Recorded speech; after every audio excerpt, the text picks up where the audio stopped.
Okay, good morning. Today I will give this lesson because Professor Graffi is not here because of the strikes of the Deutsche Bahn.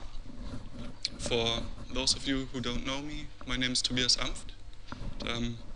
Today I want to talk about some DHTs, some overlays, and some mechanisms according to this DHTs. Do you feel that there is a need to again talk about chord or pastry from your side of view? No? Nobody? Okay. Then I want to introduce another DHT called CAN, Content Addressable Network. It differs a bit from chord and pastry, and we will see in how far. So, what we have here, different to the other architectures, is that we have a D-torus. This means that we have different dimensions, not only one dimension and therefore one direction, but here we have more or less in 2 dimensions a plane which is connected to both sides, so that we say we have here N3, for example. This zone is connected to N5, as well as N5 is connected to N2 if we go in the direction of Y. And so we have now the possibility here to route in different directions, not only in one direction. So therefore we use here different hash functions as well. So not only one hash function for one dimension, but here we have D hash functions according to the number of dimensions D here. So this also means that if you want to hash, or if you want to get the ID of a peer, we have to hash its coordinates with a different hash function. For example, if we have 2 dimensions, we can hash the x position and the y position. The same is here for the object ID. So if you want to know where an object is located, we have to hash the x position as well as the y position. So what can we do with this overlay? So first of all, we have to say that each node here is responsible for a special area. So this is in terms of let's say geographical areas. We have a certain space in x direction and a certain space in the other direction, in y. And, this is the space we covered. So namely, these are rectangle zones. So now each node is here responsible for data objects, data items, which fall in this area. For example, let's say we have here F1 and F3. These are data objects I want to store in my DHT. Then the responsible node for this is N1, as you can see here in the left. So another thing we have to mention here is that there is no space between the nodes. That means that every node, or all the nodes together, are responsible for the whole ID space. So there are different perspectives of view you can use here. For example, you can see the whole overlay as kind of a grid, as kind of a plan, a space, or you can have a look at it as a tree. So for example, here we have a certain hierarchy. So first of all, we have the whole space, which is this node here, the node above. So maybe I point it with the mouse, then anyone can see it in the video afterwards. This is now splitted in 2 different areas in the x direction. So this is the first area here, containing N1, N3, and we have the other area which is containing N2 and N4 and N5, what we can see here. So we will later see why this is an important view, this tree structure here.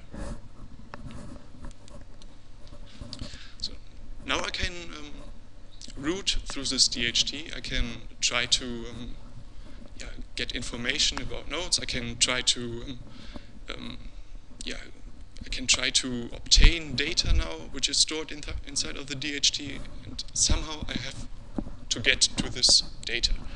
How is this done? So as we said above, this is a dtorus, and each neighbor here, they are all connected to each other. So for each dimension, we have two neighbors. So if we take one-dimensional torus, for example, we have in the minus direction of one node's ID and in the plus direction of one node's ID, two different directions.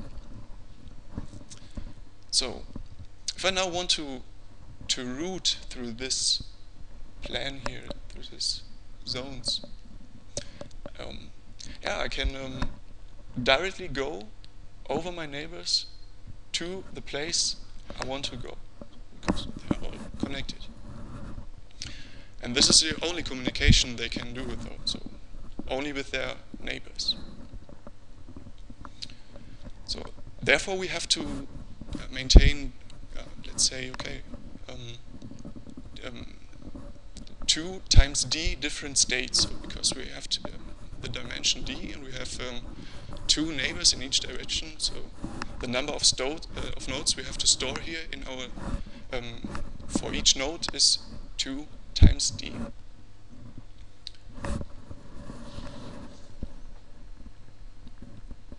So, what can we do now if we want to, for example, we want to know, or we want to add a node to this DHT, which is already there. Then we first have to have a look at where should this node be located. And therefore we have different steps. So first we have a step here that a node chooses a randomly point in the space. For example here, P. So then we know, okay, N6, which is the node which is now joining this network, this node should connect to the responsible node for P, which is here, in this case, N2. So, okay. Then N6 knows, okay, I have to go to N2, and N2 will tell me how to join this network, and N2 will be responsible for introducing it to the network and to tell me my position I have in the end.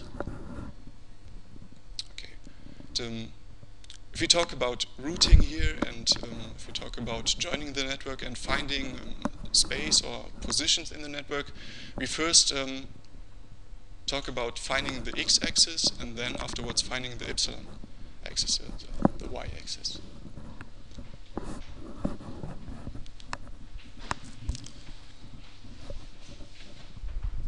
Okay.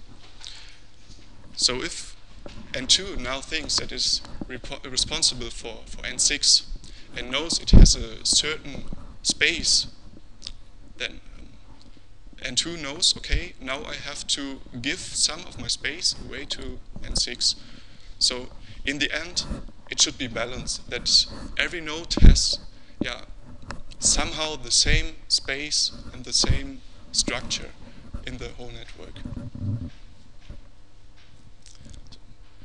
If a new node is joining this network, I have to inform my neighbors about this, of course. And I will only forward this information to my neighbors.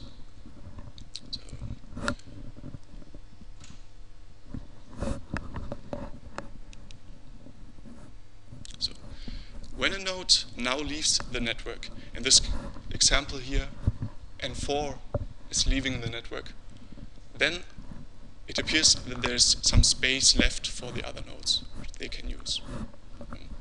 N4 is not longer responsible for this area, so it ideally would inform other nodes about this.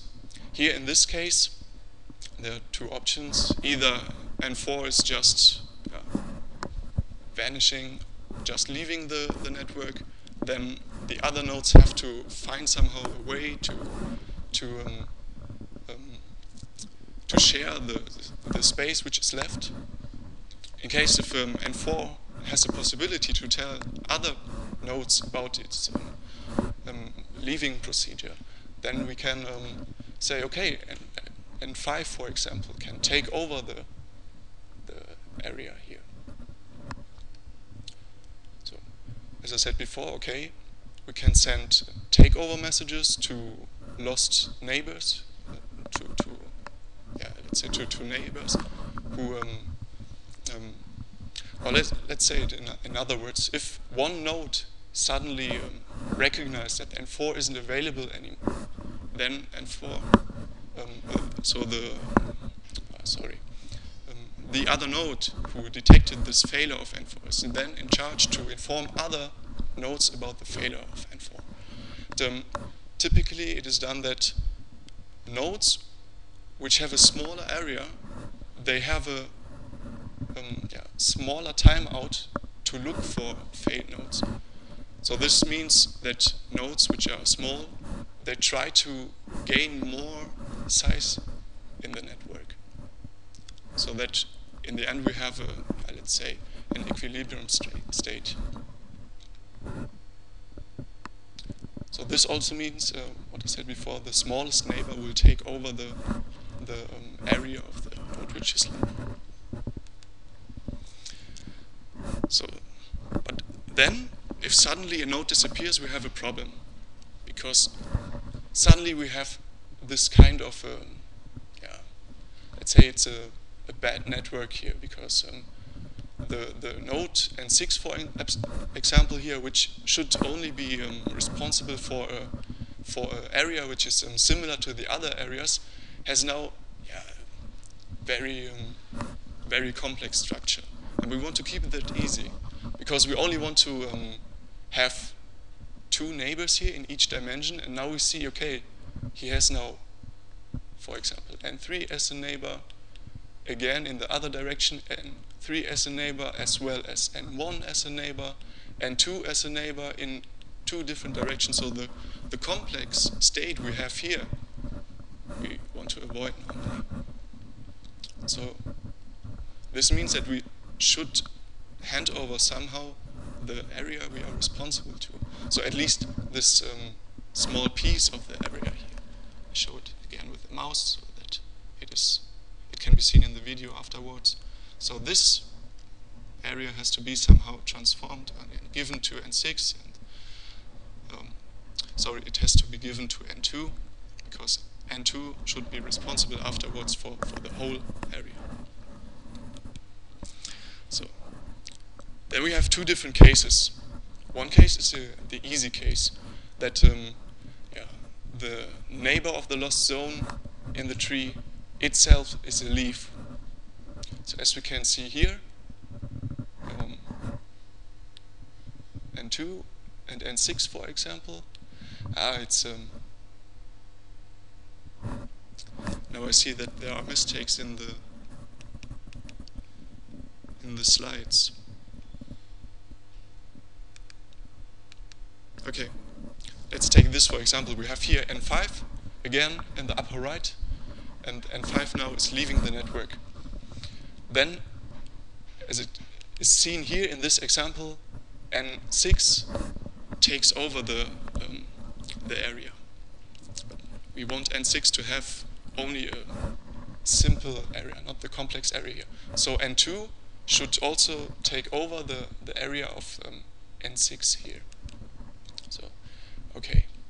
If we then say here, for example, N5 is leaving the network, then this should be the state we have in the end. So this is not the easy case here. We will see it if we discuss the complex case in the slides. So let's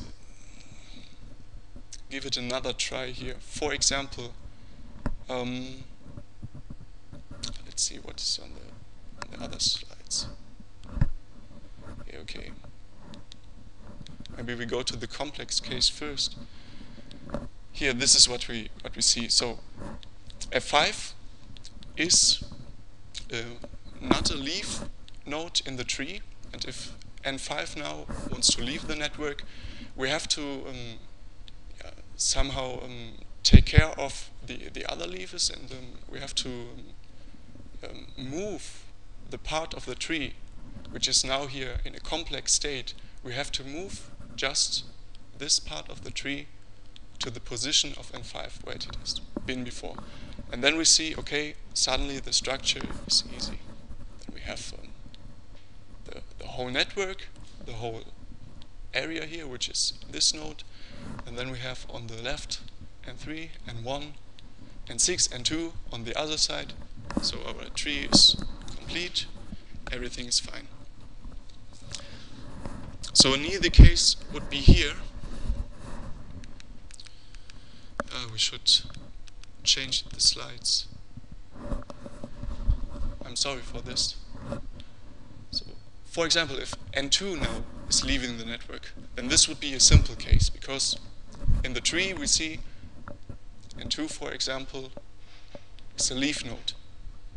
Then, okay, everything is fine. If we remove N2, for example, then N6 can move up in the tree and place itself near to N5. So normally it would look like that N3 is okay, N3, N1 is N1, and here instead of N2 we would have N5 here now, and here we would have N6. So if we take in mind that N2 is leaving the network. So again, I apologize for this. This is somehow a tricky part. Okay, the advantages of CAN is that lookup will always find its target. So there are many other overlays in which targets are never found, for example. We will see it afterwards. And it scales, because we only have to store a small amount of other nodes, of other neighbors. So therefore, because we have this plane, we have this kind of location in a plane, therefore it is often used for multidimensional routing. Let's say, for example, if we want to let's think about a use case. For example, if you go around the city and you want to know, okay, where can I get the best pizza in town, or the best spaghetti, or whatever you like, and then you want to find somehow, let's say, a restaurant which offers the product you want, then you could use this overlay here to put information about the location of a store into the DHT. And then you could find this location if you just route via the coordinates. So the lookup performance, of course, is not that good as in pastry or in Quart, because we have to visit all dimensions, and we have to visit, in the worst case, the whole torus. This is very difficult to search here, so it takes a lot of, the performance is not good. So this is why in praxis this is not very relevant. So yeah, you talked about pastry and Quart. So therefore I want now to show you the exercises which have to be done until next Thursday. Well, first I want to ask, are there any questions? So maybe it was a bit too fast, a bit too slow, I don't know.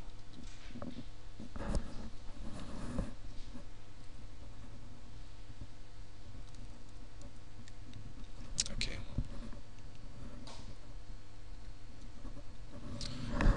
Sophie.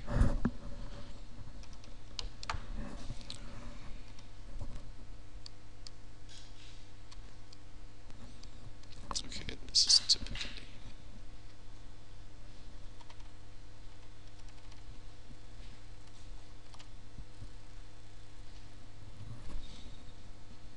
So let's have a look at this. It doesn't work how I want it to work.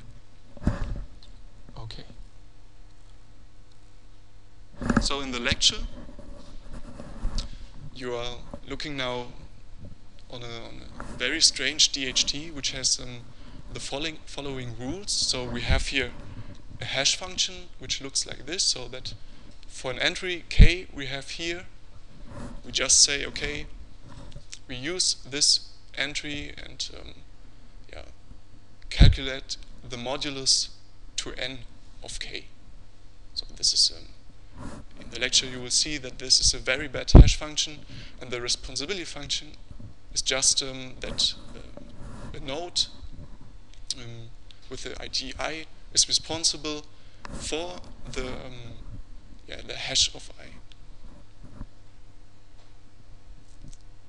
So in the lecture you have to explain why this is not a good basis for a DHT. Just to give you a hint here, it is important to think about what if new nodes enter to this network. So then we have another strange DHT here. So you will see in two variants. So in variant R we have here, we assume here that we have kind of a chord ring, so that nodes are they are directly connected to a successor and a predecessor, and you can only route via the successors and predecessors. Another variant is here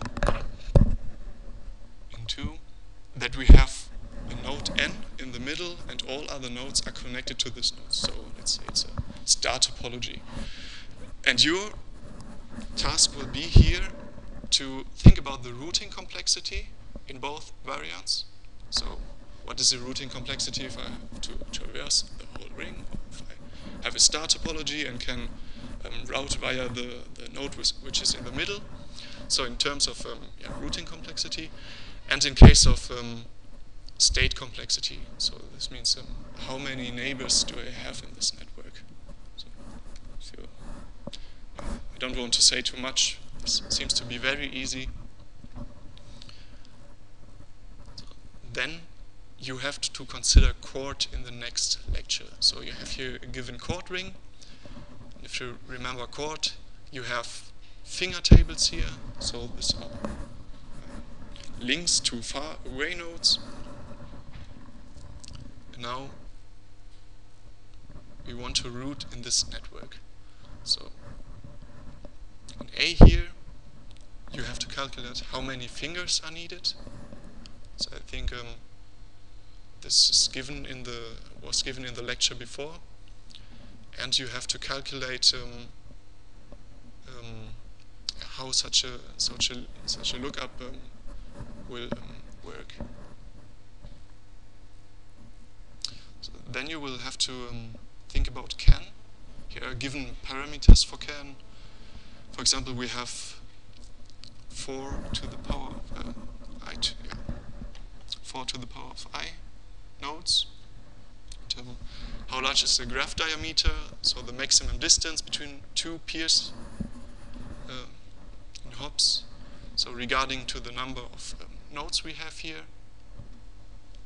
And now let's assume if we not take the dimension of 2, but any dimension you can think about, how much, so how many lookups do you, how many hops do you have to go if you want to reach a certain kind of data item. And here you will think about what happens if suddenly the network in CAN, so one node, for example, leaves the network in CAN. You will have to think about how to defragment this network, what we saw. So normally you would draw the trees and then see, okay, is it the complex case, is it the simple case, and then you have to decide what to do.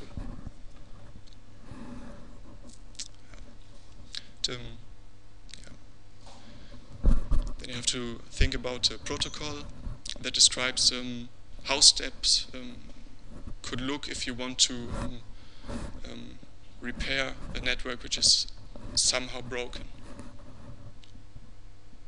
So are there any questions to this? No questions?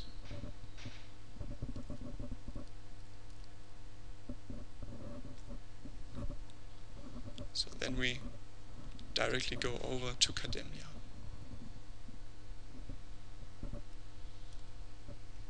Where is it?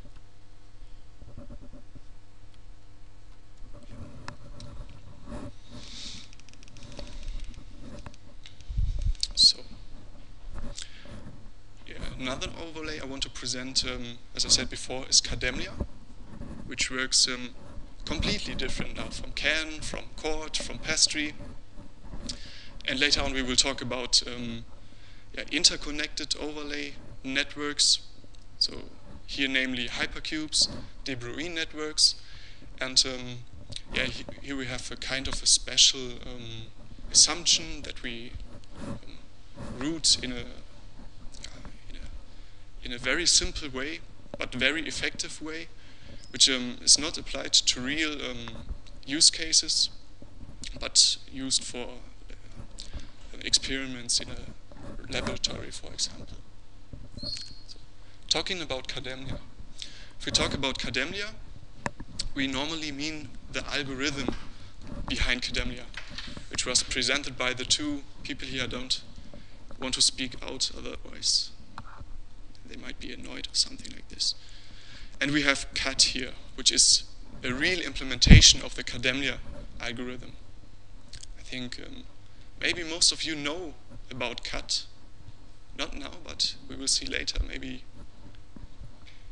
you used it before. For example, in emule or amule or whatever. So Kademlia is also used in BitTorrent for special things.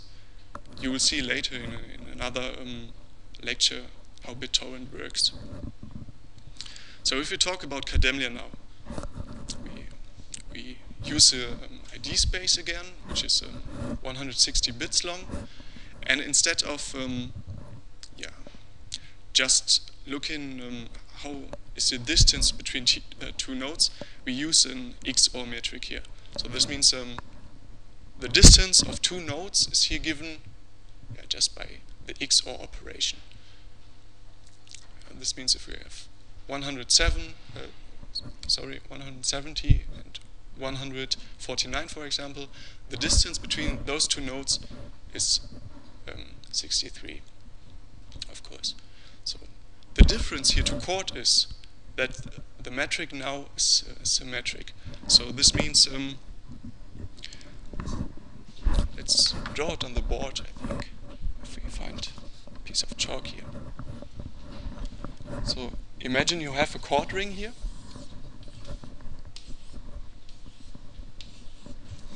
And if you now want to calculate the distance from node A to node B, so what you would normally do is you would subtract A from node B.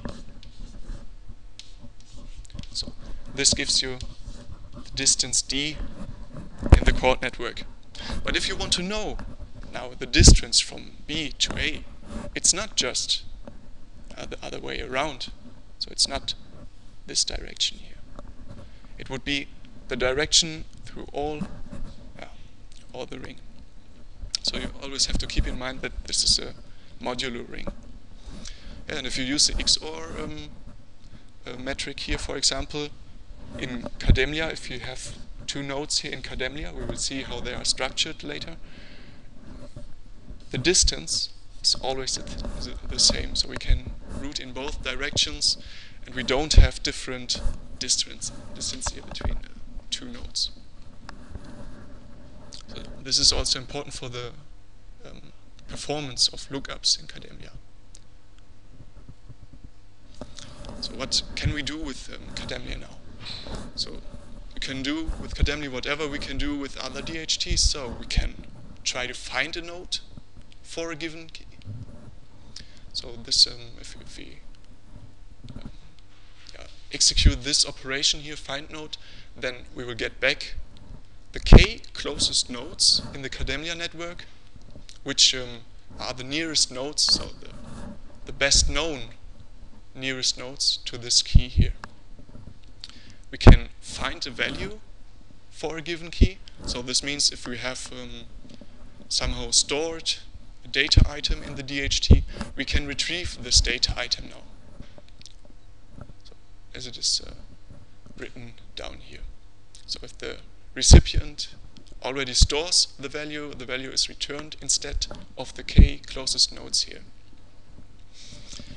We can send a ping to other nodes just to see if they are online or not, and of course we want to store something, we want to store an object in the DHT. This is done by the store function. So how is routing now done in Kademlia? So for routing, each node maintains now a routing table with k buckets. We will see what this bucket is. Now for each I in the ID space, so from 0 to 160, each node has now a list with contact information about other peers, which are within the distance of 2 to the power of I and 2 to the power of I plus 1. So this means for each prefix I have now a node in my routing table. So for each prefix I can have, here these are 160, I have now k different nodes that I store. So often there's a tree presentation used. I think this tree presentation is not in the slide. We will see it. Maybe I write it down on the blackboard again. So if I now want to learn about other nodes, then I can use the find node method. It is similar to the find successor method, which is used in Quart. And what studies have shown here is the longer a node has been up, the more likely it is to remain up another hour. So this means that it's most likely that many peers in Kademlia are connected to the same other peers. So this means that routing tables in Kademlia for each peer look almost the same. So if we have now this k buckets, we have a certain policy here to fill these buckets. So let's go through this slide. It's a bit, you have to be a bit careful, but maybe we can draw later an example. If now node U receives a message from node V, okay, then it knows about node V and can add this node to its bucket. So and then we have 4 different steps. Either V is already stored in a bucket. So this means we know about this node, we know about the prefix of the node, then we can move V to the tail of the bucket. By moving V to the tail of the bucket, we know now that V has often been used and we can use it again, and we want to store it in the tail of the bucket, that it will remain there in the bucket for a long time. If V is not in the bucket, of course, okay, then we have to insert V to the tail of the list, if we have enough space in the bucket. If the bucket K is now full, and the least recently seen node is alive, so then we move the last recently seen node to the tail of the bucket and put V to waiting list for the bucket. So yeah, this is like a simple queue. We just anchor the node. So if the bucket is full and the last recently seen node is not alive, then we move this recently seen node. Of course, we won't use it anymore because it's not alive, and we add V to the end of the tail. So in real implementations, K is about 20. We will see later where this is the case. Here you see the presentation of the buckets again. Here we have buckets for for different shared prefixes. For example, we have here for the shared prefix of if no bits are the same, we use the bucket, which is can be seen here. If we have one bit in common as a prefix, we have another bucket, and so on and so on. So let us, okay. This so maybe I interrupt this. I don't like the presentation of Kademlia here because it's a bit unclear what is meant here. So maybe I can draw it on the blackboard. So if we consider we have our ID space here. So we have here, for example, the highest ID. And we have here the lowest ID. Then we can imagine the routing table of one Kademlia node as follows. So for each of the IDs here, we have certain prefixes. Yeah? We have here the first bit, for example, if we take this as the common prefix, we only have two cases. We have the cases 1 and 0. So we can divide this table in two different columns. So we can further divide this if we take the next bit. Because here we have somewhere 0, 1, and so on. And we have somewhere here 1, 0, whatever. And so instead of seeing the list as a representation of buckets, we can say, okay, we have different nodes here in every corner of this table. For example, then one node could have,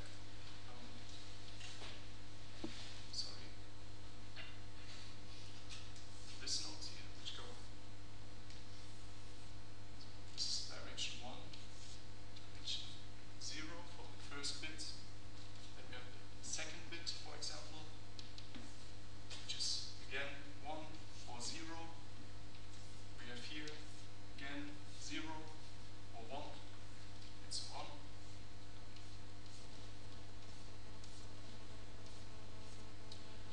So now we can store different nodes according to their places.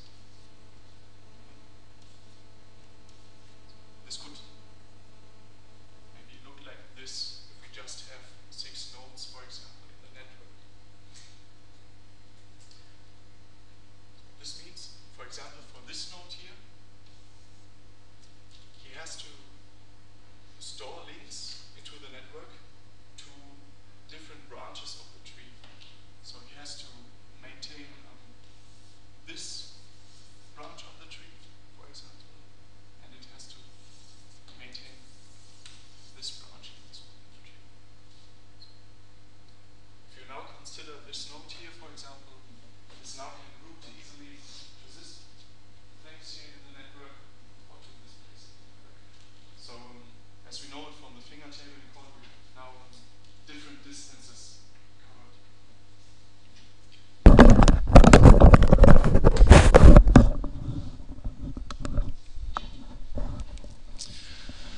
So, how about routing in Kademlia? First of all, if you want to find an object or something like this, data we have stored in the DHT, we send the find node request. So what we can do is we can start lookups here in parallel to alpha different nodes which are close to the target ID. The receiving nodes, so the nodes with which I speak here, they can respond now with the k closest nodes they know by themselves. So the procedure then, so if I always try to find the new known closest nodes to a target ID, and if suddenly some nodes think, okay, I am the nearest node to LID, the procedure stops here. So this is what we can see here now. So we have here a sample node which is looking for a target idea. Here the red cross. And so it will ask nodes which are known by this node to give back the nearest nodes close to X here. So then both of the nodes now in parallel give back what they think are the nearest nodes in the network. And so suddenly our blue node here knows about nodes which are actually near to X.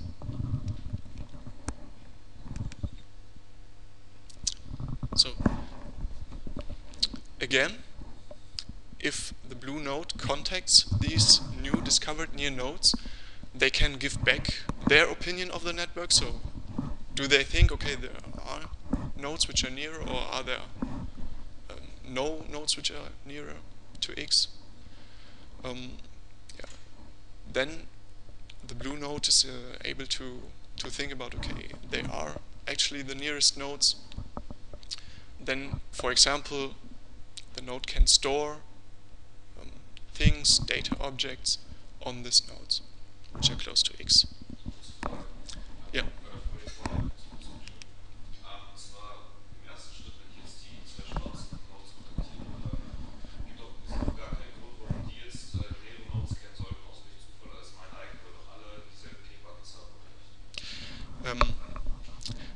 Ich wiederhole die Frage einmal kurz für die Präsentation.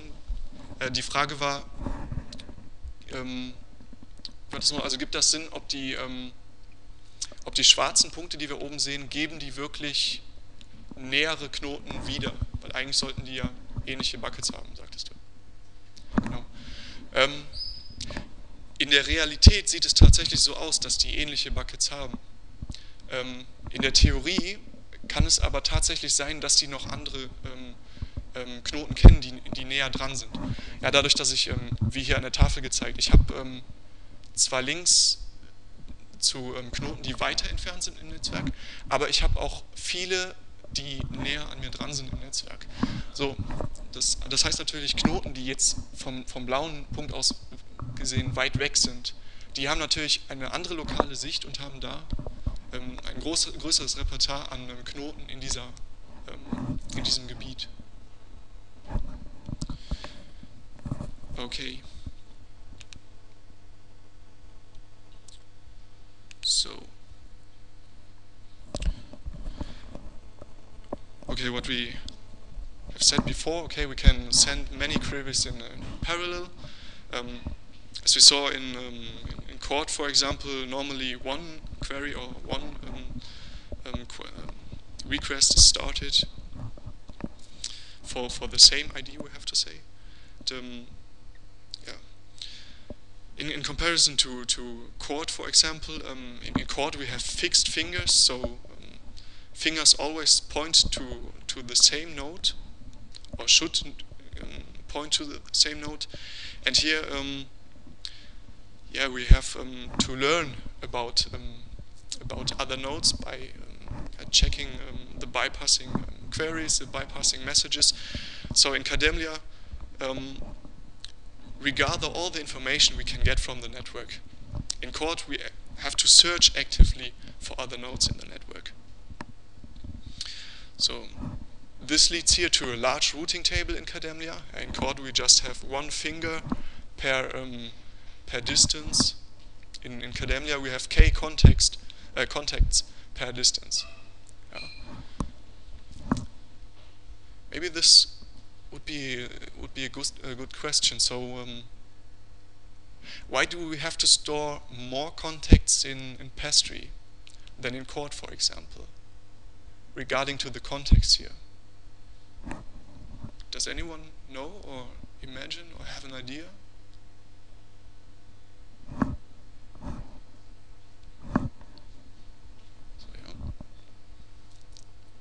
So on the one side here, Chord is actively looking for new nodes.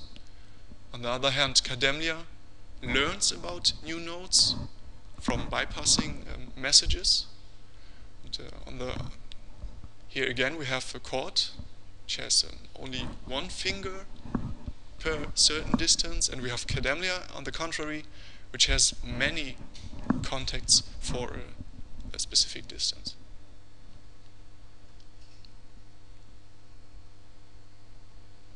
So okay, I will tell you. So this is the nature of active and passive information gathering. So if we actively try to gather knowledge about other nodes in the network actively, we just have to store one, which is the best node we can find. Because if this node fails, we can search for another node again, because we are doing this actively in code. In Kademlia here, we need more contacts, because we are not actively searching for them, they are passively gathered, and so we don't know if suddenly a node leaves the network, then we have to somehow find another way to route. And this is done here by just storing many contacts. Okay, so again what we told, okay, I can publish data in Kademlia and I can retrieve the data again. The difference here to Chord, for example, or to Pastry, or even to Kern is that here, if we once have stored data in the network, it might be that we can not get the data back, because it might be that other nodes are suddenly responsible for these data items. And, there's a real nice paper which talks about the limitations in Kademlia. It appears that only 18% of nodes which are storing the data object are really reachable in the network. So, and after plenty of time, let's say 24 hours here, for example, we have the problem that we cannot retrieve this information inside of the network. So I show you the paper, which is really interesting. It is called Why Cut Lookup Fails. So just if you're interested and want to read something more, you see here that, for example, let's cite it, even worse, 25% of searching peers fail to locate the information 10 hours after storing the information. So this is very bad. And here we can also find that 45% of replica routes are never located and thus used by any searching peers for rare objects. And 85% of replica routes are never used, and only a small number of the routes suffer from the burden of most requests. So this means it's in reality that almost every time the same nodes are given back, and we can not find all the data we have stored here. So this is actually why updates are not possible. If you want to update, for example, a data object in Chord or Pastry, we just have to search for it, and it is guaranteed that we will find this data object. In Kademlia, it could be that we find any other object or any other node, which is not even aware of that this kind of data exists in the network. So, and, I told you something about cut, okay, which is now a real implementation of Kademlia. So let's say, okay, most of the overlays which exist, for example, Kern, are never really realized in the reality. So there are open implementations for Chord, there are free implementations for Pastry, but I think cut is one of the only overlays which is really used, and yeah, maybe you know it if I show you the next slides. Okay, to sum it up, it uses UDP for communication, has been developed to improve source lookup and to become independent from servers. So this is a real nature of peer-to-peer. We don't want to have any servers in the background. We want to somehow maybe we want not to be located as a user, for example. Yeah, we can perform keyword searches if we try to search for given data objects. And, the difference to Kademlia is that in reality we use here 128 bits, MD4 hashing, for example in eDonkey. So I think many of you know this. Yeah, okay, just to sum it up, here are some other information which aren't interesting. So I think another interesting point is the bootstrapping algorithm. So if we want to connect to a network, we somehow have to know about other nodes in a network. So therefore we have different techniques. So on the one hand, it might be possible that we know any node in the network, for example, in the CAD network. So maybe we know it because a friend of us is running a CAD client at the moment, and we know, okay, this client exists, we know its IP, we can connect to it. Or we know another host which is maybe not a friend of us, but which is there in the network. Or we can download a file in which many active peers are stored, and then we can search for one peer which is currently available, and then we can connect to the network. So, yeah, again, here, a bit redundant, the slides. We can search for sources. If the ID is known, can search for keywords and try to find if there is content available in the network, and we hope that we will get back content which is available in the network.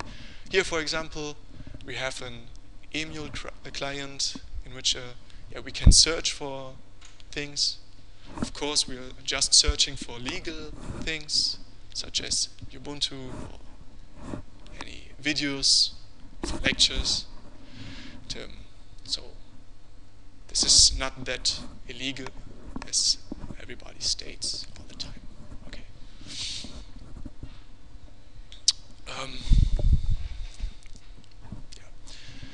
Again, what do we have here? What is the lookup procedure? If you want to find objects now in the DHT.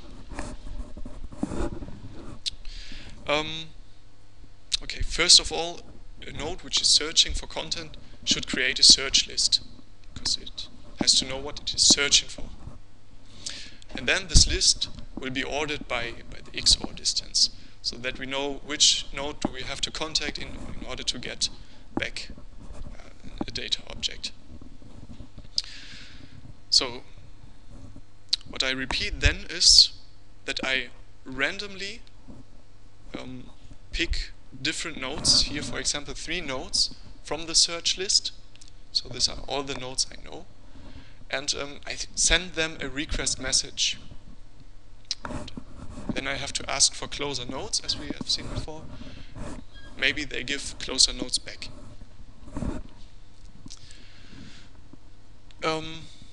The nodes which are asked now to find content for me give, in the best case, an answer.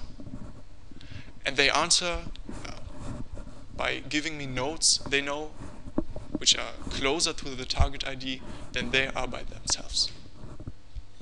So, and those nodes which I find then, which are closer to the object I search, I insert them into my search list, because I need them for search.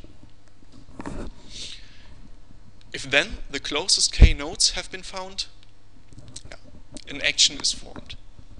For example, to retrieve the data item or to store the data item.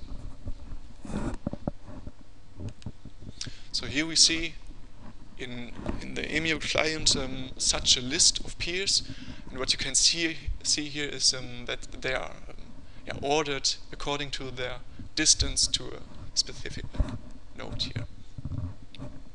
So these are already nodes which are close to the target ID.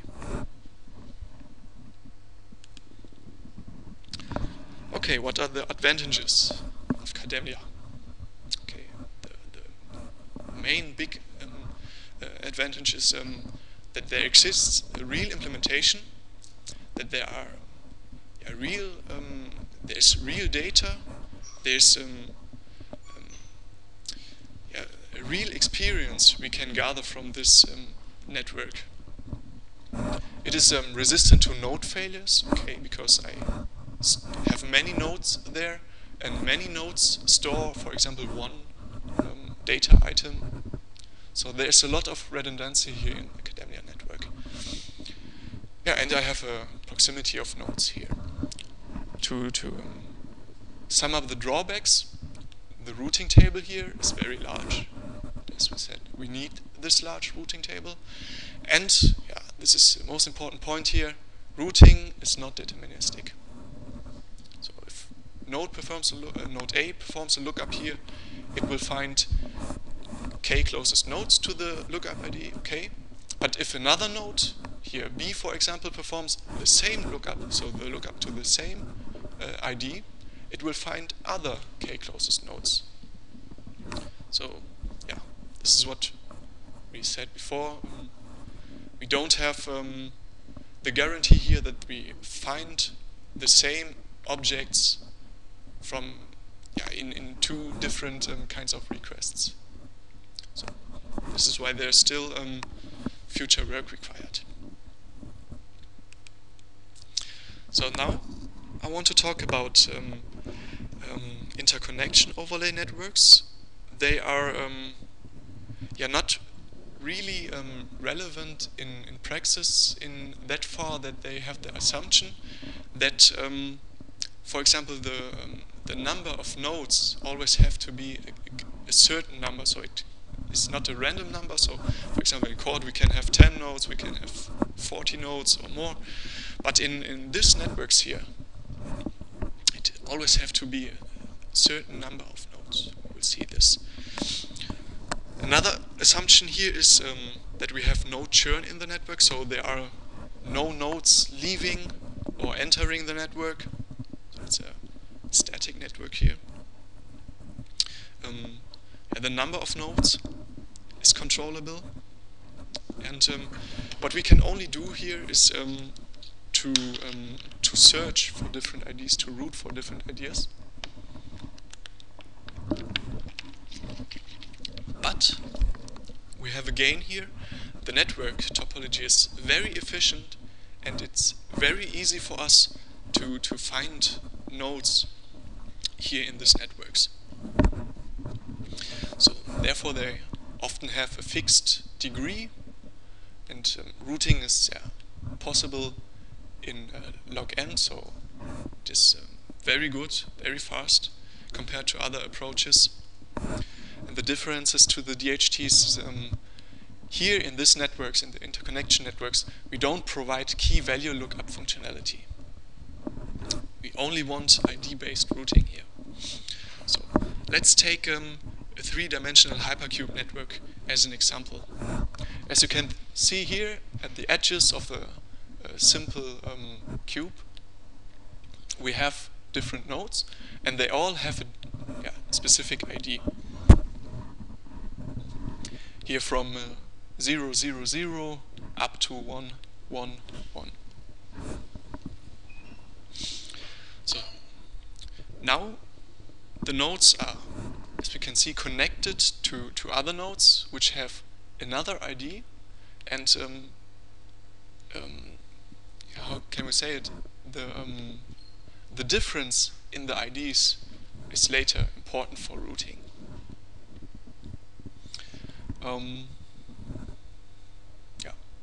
As we are here in the case, we are three-dimensional. We have three neighbors, of course, but we could also imagine that we have a network which is four-dimensional or five-dimensional or even more. So we always have here in this network d different neighbors. So, and the number of nodes is fixed here. It's 2 to the power of d always. So the next number of possible nodes here would be 16. Because we have then 4 bits here, so 16 nodes. So another option could be to be 2-dimensional. Then we had only, for example, the front here of the cube. Then we had just 4 nodes. So as we see, it is always fixed. So, and how can we construct this network? So it's very simple. So if we just have no dimensions, then we have just a dot appear here. And then the peer has no connections because we don't need any connections, because we are the only one in this network. So what if we increase the dimension now, then we suddenly can have more nodes in the network here. This means then we have more connections. Okay, it seems to be very easy here. Just increase the steps of dimension, and then we add new nodes according to the dimension. So now, but this is what I want to show. So okay, this is easy. Okay, how to route now from node I to node J. So I want to skip this text. This is let's consider an example. So I think this is much more interesting. So if we now want to route from a source node to a destination node, of course we could do a random walk here and just search if we are somehow reaching the destination node. But routing here can be very easy with a very easy rule.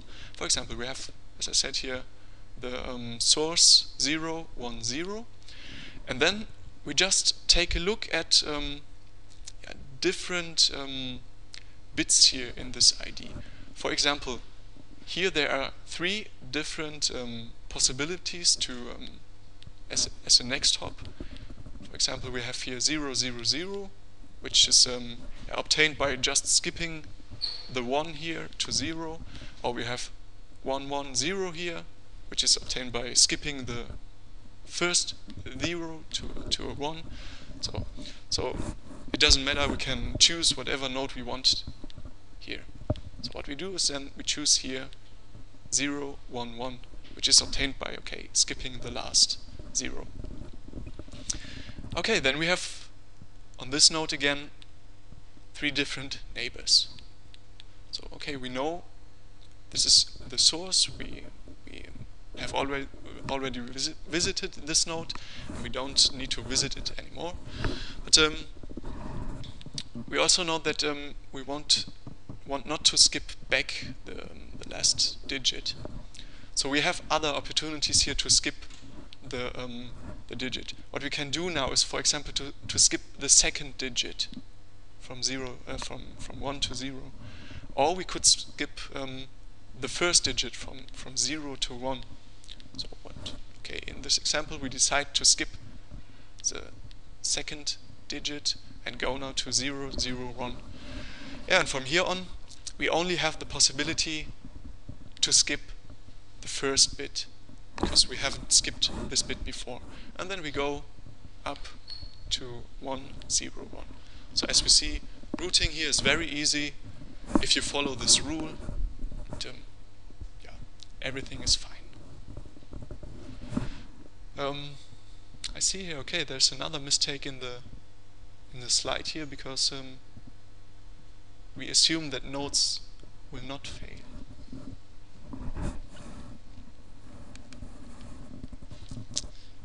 Okay, so as we see then here is that the diameter of the network here is close to the dimension. In the worst case, I have to walk through all dimensions to reach a certain node.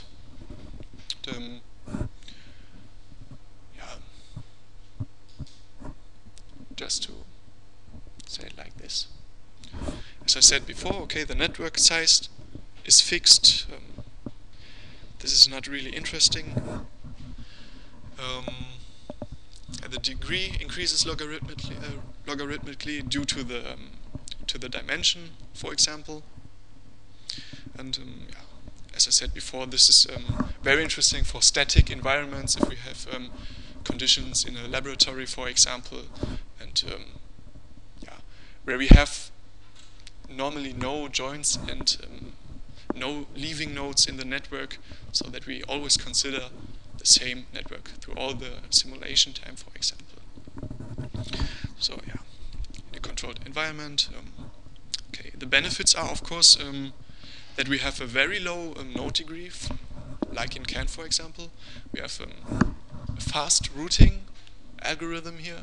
We just follow the steps to the next dimension, and after going through all the dimensions, let's say, yeah, in a logarithmic with logarithmic steps in the dimension, we find a node we want to obtain. So yeah, one drawback is that we cannot handle churn. So as we said before, the network size is fixed to a certain number of nodes here. And, as the last point, I want to show you de Bruijn networks, which are also a class of interconnection overlay networks, which are a bit more interesting, I think. Again, we have the assumption that we have node churn, so no nodes are joining the network, nodes are leaving the network. And I want to show you another routing approach in such networks. So here, in the first example, we had different dimensions and therefore different neighbors. And here we will see we just have two neighbors. Okay, again, the difference to DHT is that we don't have key lookup functionality here, but we only consider routing in this network. So and this is kind of a de Bruijn network. Yeah, just let's have a closer look at the picture here. So don't mind about the text here. I will tell you what is what stands there, what is there. Okay, let's now check in how far our nodes are connected to each other.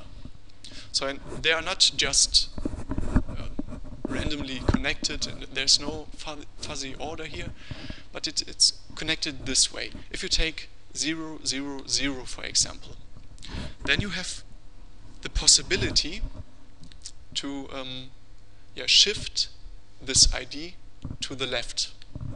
So then the first bit, bit here, which is then leaving the ID, can be exchanged afterwards. So if you shift this to the left and the 0 at the beginning is then not there anymore, you can insert another bit here at the end to have this 3 bits.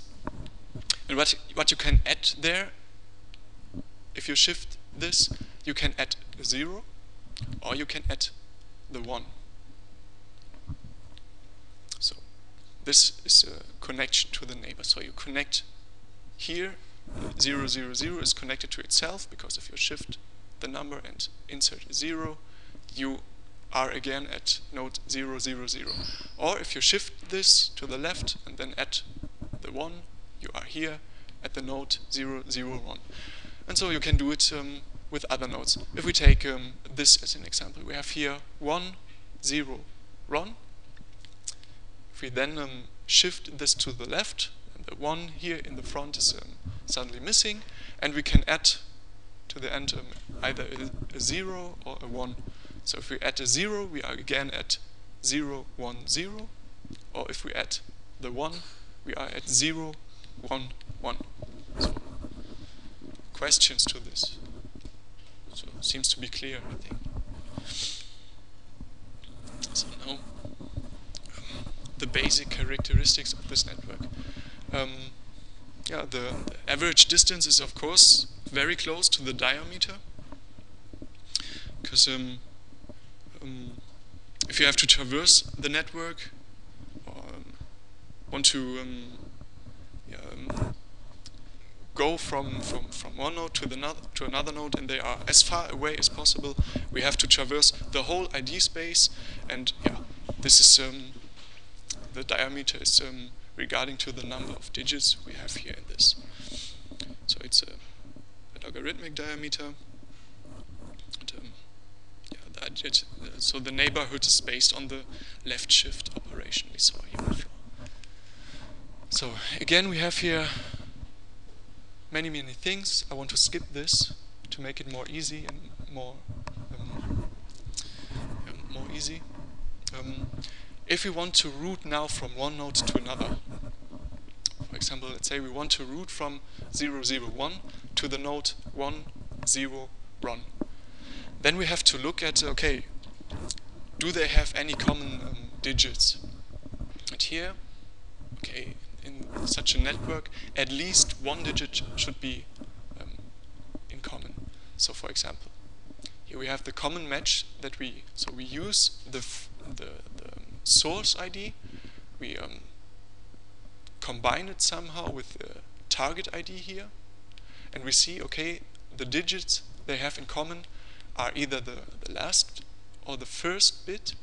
So this is the bit we want to put in if we have such a left shift operation. So what we can do then is, if we are currently at 001, we can add a 1. Sorry, no, we add a 0. If we shift this, then we obtain 010. Then we are at this node here. Then we can shift this to the left again, and then we have 1, 0, and now we can decide what we want. Here we use a 1, so we obtain the route from 001 over 010 to 101. So then we are at the target node. This should be very easy. Okay.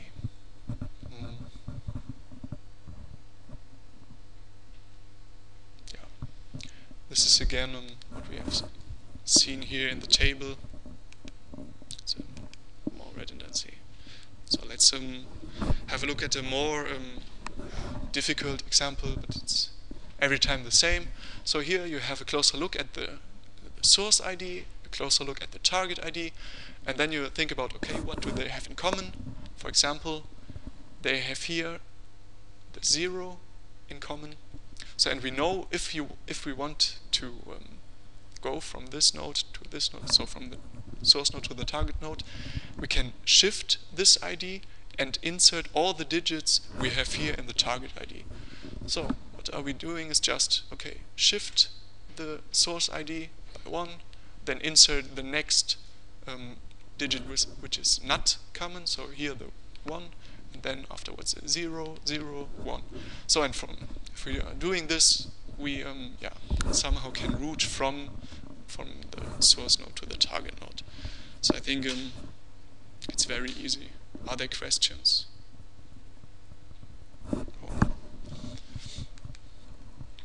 Okay. So now, how to construct such a network? Because we always have to keep in mind that there are just two neighbors, and it's not only, as I said, it's not only done with selecting a random node. We have to apply certain rules here to get our neighborhood. And what we are doing here is, for example, if we have two nodes, then again we can shift this bit to the left and insert another bit, for example 0, then we are on the same node again, or we shift a 1, then we are at this the other node. And what we can do here is to construct such a network. We now can consider these edges to be new nodes. So then we would remove those edges and insert what we are doing here. So let's have a closer look at the example 0 here, for example. we know that if we want to go from 0 to 0 again, we have to add a 0. This is why we now have the new node 0, 0, because we inserted a 0 to this. And again, we have the edge here from 0, 0 to 0, 0, because we have to add a 0 to go there. So the other node is the step we have to take from 0 to run if we have just two nodes. If we go from 0 to run, we go over the node 0, 1. And again, 1, 0, 1, this node is then connected to other nodes here according to the steps we can take. So here again another picture, just again how to construct this. We have the node 0, we have the node 1, and again we have here the steps we can take, the connections, and if we use all these links as a new node and transfer these edges to new nodes, we have suddenly this here. Again, we have here 4 new nodes, and they all represent the ways we can go from a source node to a target node. Again, this is for controlled environments, for example in a laboratory. As we said again, we have a fixed and a low node degree. Fast routing is possible. The drawbacks are already known. We have a fixed number of nodes in the network. We cannot handle churn. And then I want to thank you. And I'm at the end now. Okay, thank you.